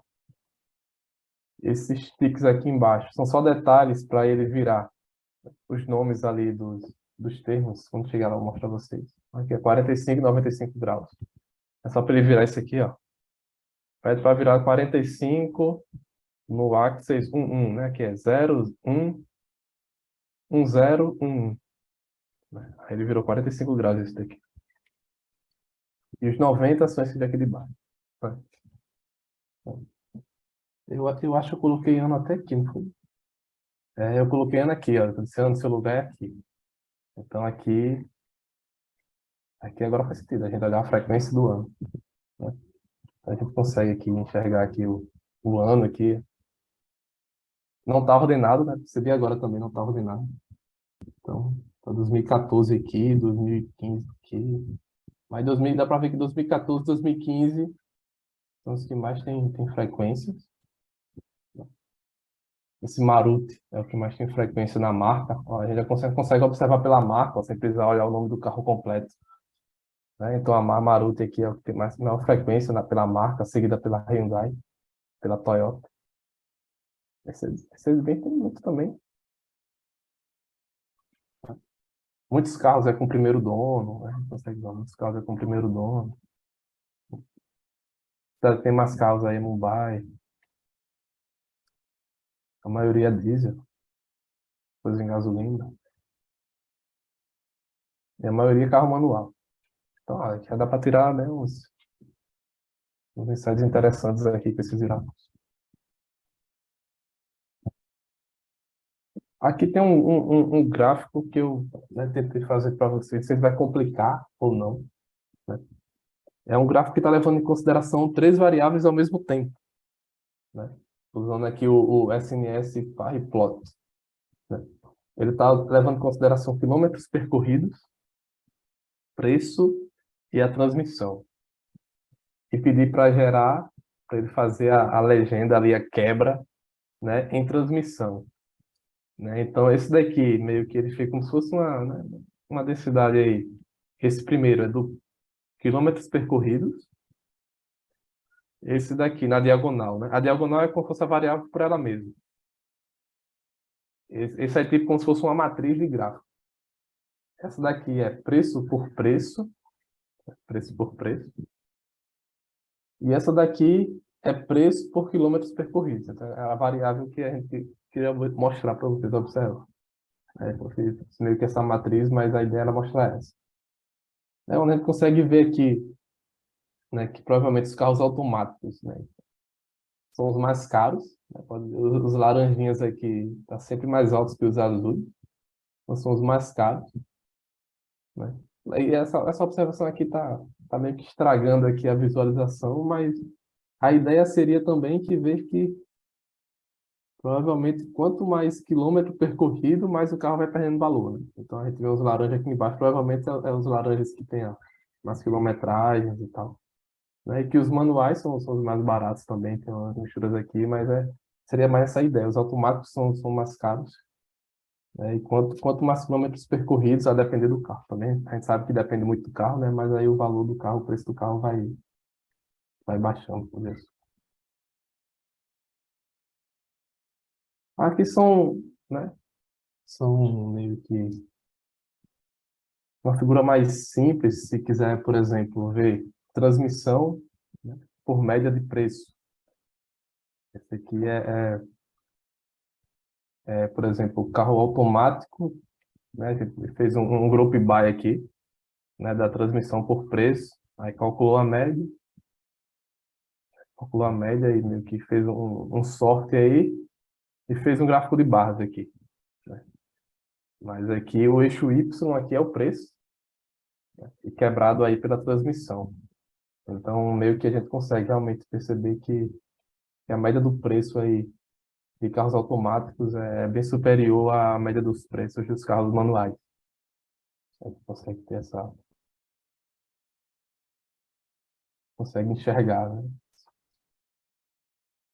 Isso daqui é criando uma tabela, né?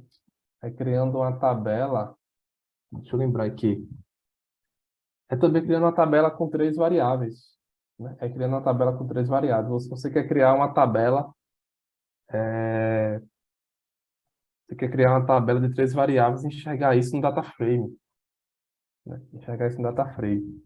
Então, por exemplo, aqui a gente utilizou o ano, né, a transmissão e o preço, né? E a gente pode criar essa tabela usando o pivot table, né, do Python. E como sairia essa tabela? Por exemplo, no ano de 1998, deixa eu ver se eu consigo botar mais aqui. A maioria saiu NA. Ó, por exemplo, no ano de 1998, né, isso aqui era a média do preço, né, dos carros automáticos e a média dos preços dos carros manuais, né? Ou seja, aqui é o que está na célula, é a média do preço. Aí aqui é o ano. 2003, aqui é a média do preço do carro automático e a média do preço do carro manual, né? Aqui tem os NAs, né, que aí eu não investiguei, né, se é porque tem algum NA esse ano ou é porque é dado faltante nesse ano, né? Pode ser as duas coisas aí, ou pode não ter ninguém nesse ano na base, ou pode ser algum dado faltante que no cálculo dessa média por essa função, quando está o NA ali, ele está jogando NA para cá. Pode ser esses dois casos. E aí essa função, você meio que utiliza uma variável para ficar na sua linha, utiliza outras variáveis na coluna e utiliza uma terceira variável para ser a que vai entrar nas células, né, ali como valor. Né? E através desse data frame, né, aqui ficou pequeno, acho que ele vai estar maior. Se eu fazer um gráfico, né, se você quiser visualizar na tabela, você consegue visualizar no gráfico, deixa eu ver se aqui está maior. Ah, está maior. Você consegue visualizar no gráfico, né, aqueles dados do data frame, né? Aqui fica bem visível realmente que o automático é sempre superior ao manual. Acho que não teve nenhum caso que o automático chegou nem perto do manual. Sempre foi superior o preço dos gráficos dos carros automáticos. Sim, deixa eu ver em qual slide tá para acabar. Ah, eu acho que esse é o último, se eu não me engano. E o último é um head map, que geralmente o pessoal gosta de fazer, né? Eu gosto de olhar mais os números, né? Mas eu não sou nada contra. Mas o pessoal gosta de fazer aí os mapas de calores aí para correlação, né? Então é possível aí utilizar aí o heatmap, tá? Tirei o ano daqui, né? Coloquei só as outras quatro variáveis, né? Onde é possível aí, né, enxergar, fazer o heatmap aonde a correlação, quanto, né, mais forte e negativa vai ficando aqui, ó, mais próximo ao azul, e quanto mais forte e positiva vai se aproximando aqui, né, do branco. né? Bom, aqui já tem uma correlação, né? Aí, a depender da tabela que se olha, o fraca, o razoável, né? Onde aí a idade do carro, né? Quando a idade do carro vai aumentando, aí os quilômetros também vão aumentando. Faz sentido, né? Isso. E o preço? Ah, eu estava olhando lá na outra, mas quando eu estava fazendo, eu disse, "Oxe, eu lembrei que eu vi um 0,3. É, depois que a gente transformou a idade, né? Então, a idade do carro com o preço, né? Ou seja, quanto maior a idade do carro, menor o preço. Esse- Tem essa correlação aí. E que nesse caso aqui agora, né? Acho que faz total sentido para o estudo. Essas duas correlações aí de, sendo observadas, né? Aqui eu acho que eu não coloquei lá, mas está aqui. Não acho que eu coloquei também. Os dois materiais vão ficar disponíveis para vocês. Aqui é quando a gente entra, né? Essa aí, não quero usar os defaults do Python. Será que existem outras alternativas para fazer gráfico? Né? Tem o Plotly, que também está o default dele, né? Você pode aí personalizar, né?